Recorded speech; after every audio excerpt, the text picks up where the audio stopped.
இப்போது புதிய அறிமுகம் ஆச்சி ஹோட்டல் சாம்பார் 50 கிராம் ரூபாய் 20 மட்டுமே. அருள்வாக்கு ஜோசியர் சொன்ன ஒற்றை வார்த்தையால் தனது கணவரை இழந்து மனைவி கதறிய சோக காட்சிகள்தான் இவை.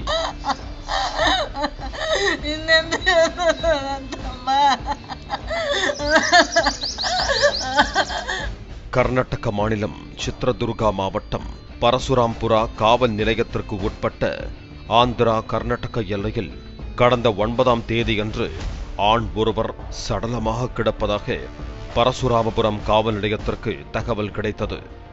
சம்பவ இடத்திற்கு சென்ற போலீசார் கழுத்தின் பின்பகுதியில் கத்தியால் குத்தப்பட்டு கிடந்த சடலத்தை மீட்டு உடற்கூராய்வுக்காக மருத்துவமனைக்கு அனுப்பி வைத்தனர். விசாரணையில் இறந்தது பரசுராமபுரம் பேருந்து நிலையத்தில் செருப்பு தைக்கும் வேலை செய்து வந்த 52 வயதான பிரபாகர் என தெரிய வந்துள்ளது.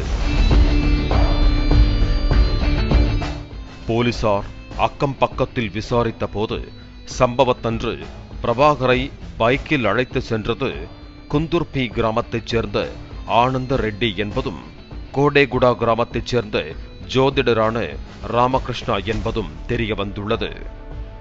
உடனே போலீசார் இருவரையும் பிடித்து விசாரணை செய்த போது பல அதிர்ச்சி தகவல்கள் வெளிவந்தன. பாவகடா பகுதியில் உள்ள ஹோட்டலில் ஆனந்த ரெட்டி சமையல்காரராக வேலை பார்த்து வந்துள்ளார்.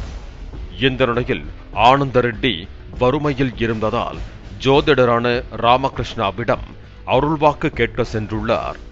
அப்போது நீ நரபலி கொடுத்தால் உனக்கு தங்கப் புதையல் கிடைக்கும் என ஜோதிடர் ராமகிருஷ்ணா கூறியதாக சொல்லப்படுகிறது. தங்கப் புதையல் கிடைக்கும் என்ற ஆசையில் யாரை நரபலி கொடுக்கலாம் என தேடி வந்த ஆனந்த ரெட்டி கடந்த 9ஆம் தேதியன்று வேலை முடித்துவிட்டு வீட்டுக்கு திரும்பிய பிரபாகரை பார்த்துள்ளார். பைக்கில் லிப்ட் தருவதாக பிரபாகரை இருவரும் ஏற்றி சென்று பாதி வழியிலேயே வாகனத்தை நிறுத்திவிட்டு பெட்ரோல் இல்லை என்று கூறி நாடகமாடியுள்ளனர். பின்னர் தான் வைத்திருந்த கூர்மையான கத்தியால் பிரபாகரின் கழுத்தின் பின்பகுதியில் ஆனந்த ரெட்டி குத்தி கொலை செய்துவிட்டு நரபலி கொடுத்தது தெரிய வந்துள்ளது. இதனையடுத்து ஆனந்த ரெட்டியையும் ராமகிருஷ்ணாவையும் போலீசார் கைது செய்து சிறையில் அடைத்தனர்.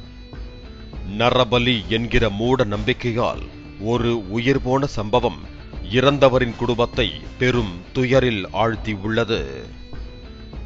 இப்போது புதிய அறிமுகம் ஆச்சி ஹோட்டல் சாம்பார் 50 கிராம் ரூபாய் 20 மட்டுமே.